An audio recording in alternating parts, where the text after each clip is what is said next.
Here's I will show you how to add stream levels to your OBS Studio.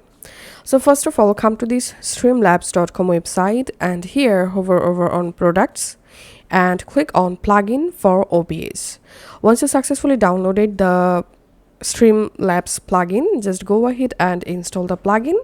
Once you installed, restart the OBS Studio on your computer, and then here you get these Streamlabs through the Streamlabs plugin. Just click on that and here select stream levels and click on add a stream level, and here you get lots of stream levels. You can just go ahead and select any of the stream levels for your OBS, or you can just use the search level box to find out any specific stream levels. Let's add most recent donator, and under sources here you get the stream level. Just double click on that and here you can go ahead and customize the level. We can see the level preview here.